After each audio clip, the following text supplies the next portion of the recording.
विचार करना कि शंकर भगवान की शिवरात्रि साधना की रात्रि होती है। शंकर भगवान की शिवरात्रि एक आराधना की रात्रि होती है।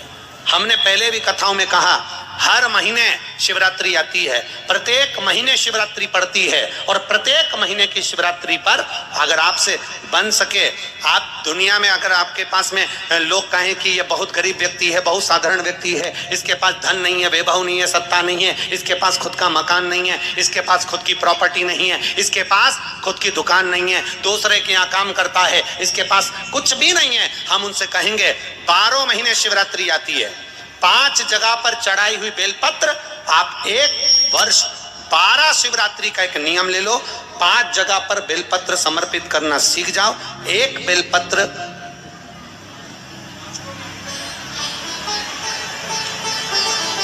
ये शिवलिंग, ये जलाधारी, बहुत ध्यान से देखना, ये चरण जहां से जल नीचे गिरता है, गणेश जी का स्थान, कार्तिकेय जी का स्थान, ये हस्तकमल, माता पार्वती जी का हाथ हस्तकमल, शिवलिंग, भगवान शंकर का स्थान। ऊपर से जो एक एक बूंद जल शिवलिंग के ऊपर गिर रहा है, शंकर भगवान की 5 बेटियां, जया, विषहरा, शामरीवारी, दौतली, देव। बीच में जो एक मोटी सी लाइन है वो शंकर भगवान की छोटी लड़की, क्या नाम है? अशोक सुंदरी। ये पूरे शिवलिंग का वर्णन। 5 जगह पर बेलपत्र, 5 स्थान पर बेलपत्र, 12 महीने की शिवरात्रि। आप दूसरे के यहाँ काम कर रहे हो, नहीं है नौकरी, नहीं है काम, दूसरे के मकान में रह रहे हो, खुद का मकान भी नहीं, खुद का प्लाट भी नहीं, खुद की प्रॉपर्टी भी नहीं, बहुत संघर्ष की जिंदगी जी रहे हो, ठेला धका रहे, लॉरी चला रहे, गाड़ी चला रहे, ऑटो चला रहे, अपने लिए करने का प्रयास करना।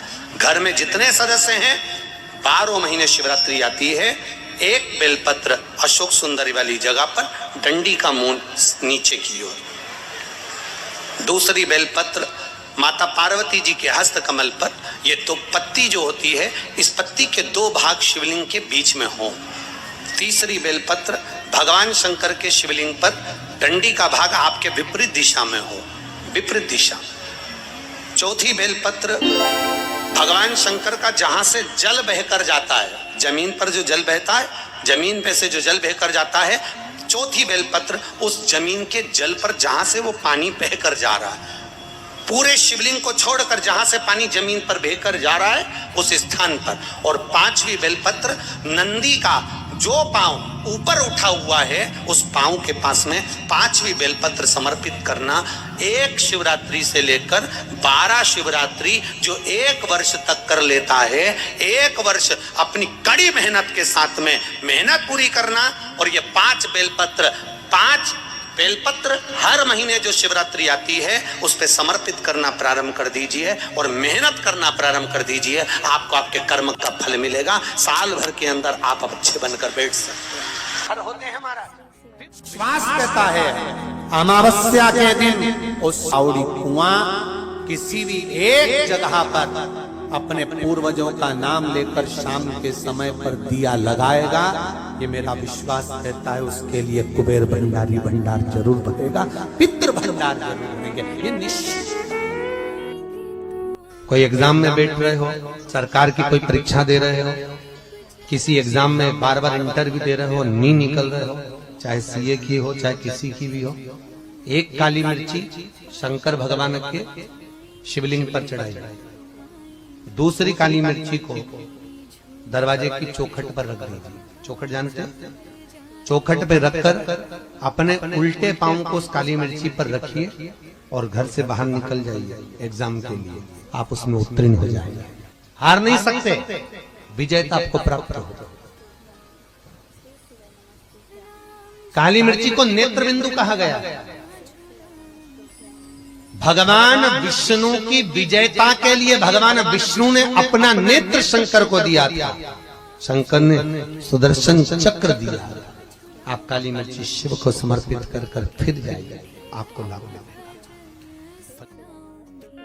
शिव जी को जो बेलपत्र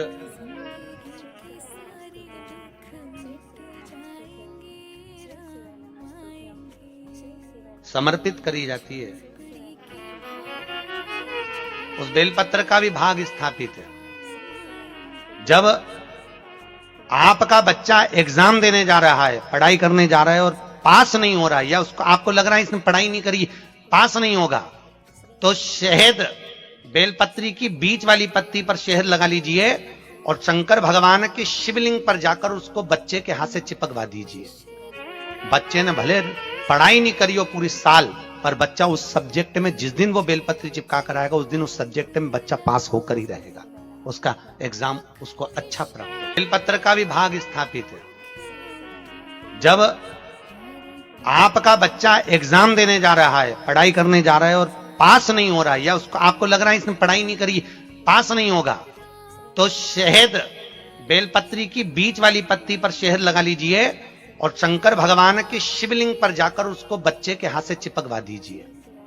बच्चे ने भले पढ़ाई नहीं करी हो पूरी साल, पर बच्चा उस सब्जेक्ट में जिस दिन वो बेलपत्री चिपका कर आएगा उस दिन उस सब्जेक्ट में बच्चा पास होकर ही रहेगा, उसका एग्जाम उसको अच्छा प्राप्त होगा। से मेरे भाइयों से लाखों करोड़ों लोग शिव महापुराण की कथा यो आस्था चैनल पर और फेसबुक यूट्यूब पर सुन रहे हैं, उनसे भी कहूंगा, अगर लक्ष्मी नहीं आ रही, संपदा नहीं आ रही, व्यापार नहीं चल रहा, तकलीफ बहुत ज्यादा हो रही है, कष्ट पर कष्ट बढ़ रहा है, कोई अच्छा कर्म हो ही नहीं रहा, एक बेलपत्री और उस बेलपत्री में एक चंदन की बिंदी और एक अक्षत का दाना मात्र रखकर भी अगर शिवालय पर चढ़ा दी जाती है, स्नेह समर्पण समाप्त हो गया। तो लड़का और लड़की का विवाह नहीं हो रहा, बहुत हताश हो गए, परेशान हो गए, विवाह संबंध जम ही नहीं रहा।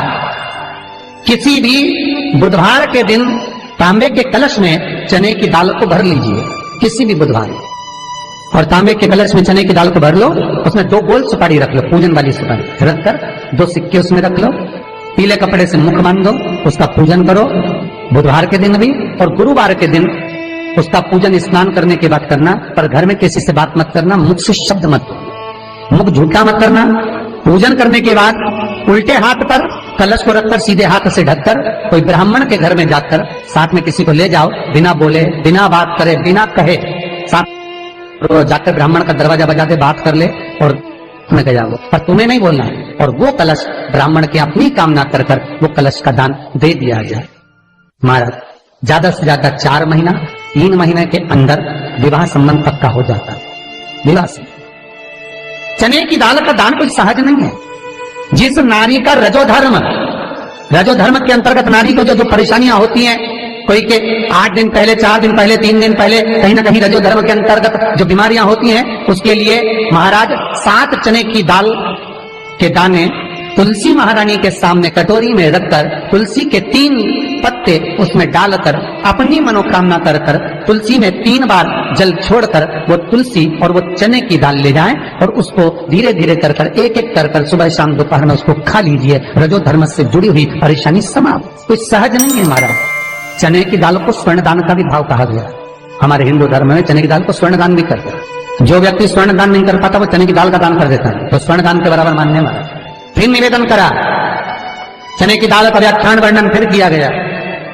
मान लो कोई प्लाट है, कोई प्रॉपर्टी है, कोई जमीन है, कोई जायदाद और नहीं बिक रही, बहुत परेशान हो गए, लाखों करोड़ों रुपए तुम्हारे डूब गए और ये प्रॉपर्टी बिके, तब तुम उबरो, तो उसके लिए चने की दाल को एक रात्रि पहले रविवार के दिन घर में गला लीजिए और उसको गलाकर दूसरे दिन उसमें थोड़ा सा चंदन मिलाकर पीस लीजिए।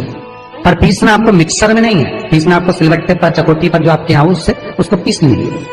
और पीसने के बाद उसमें थोड़ा सा दूध मिलाकर शिव मंदिर में जाकर शंकर भगवान के शिवलिंग का सोमवार के दिन लेपन करिए। लेपन कर कर अपनी कामना कर कर शिवलिंग पर 3 उंगलियां लगा लीजिए। अपनी कामना कर कर जो 3 उंगलियां आपने लगाई है, उंगली हटाते समय चंदन के लेपन को जो लगाया अपने चने की दाल का लेपन, स्वर्ण का लेपन, उसको हम कहते हैं स्वर्ण लेपन, उसको लेकर आ जाइए।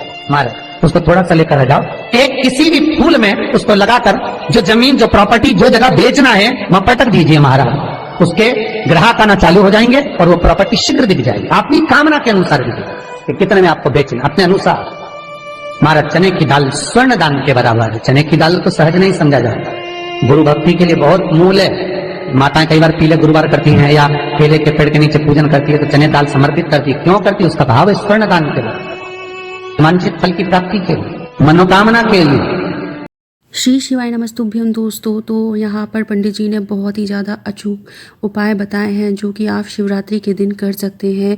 और इस बार शिवरात्रि आ रही है 8 मार्च को, जो कि बहुत ही ज़्यादा पावन दिन है और बहुत ही ज़्यादा शुभ मुहूर्त भी बन रहे हैं इस दिन किए गए उपाय आपकी ज़िंदगी बदल सकते हैं। अगर आपकी ज़िंदगी में बहुत ज़्यादा दुख हैं, संकट हैं, संघर्ष है, तो आप ये 5 जगह बेलपत्री वाला उपाय ज़रूर कर सकते हैं और अपने जीवन को सुखी कर सकते हैं। तो प्यारे दर्शकों, इस दिन ये वाले उपाय आप ज़रूर कीजिएगा, जिससे कि आपकी ज़िंदगी के सारे दुख दूर हो जाएंगे और आपकी ज़िंदगी में भगवान भोलेनाथ ज़रूर ही कष्ट दूर कर देंगे। और इस दिन बहुत सारे अचूक उपाय किए जाते हैं जो मैं आपको अगली वीडियो में ज़रूर दे दूँगी। तो आशा है कि आपको ये वीडियो ज़रूर पसंद आया होगा। अगर आए और ये जानकारी अच्छी लगे तो वीडियो को लाइक करो, चैनल को सब्सक्राइब करो। और फिर लाते हैं एक भगवान भोलेनाथ की बहुत ही अच्छी सी कथा, जिसमें पूजनीय पंडित जी प्रदीप मिश्रा जी के द्वारा बहुत ही अच्छे से प्रवचन दिए गए हैं, बहुत ही अच्छे से टोटके और उपाय बताए गए हैं। आप उनको करिएगा और आपके जीवन में खुशियाँ ज़रूर आएंगी। श्री शिवाय नमस्तुभ्यम।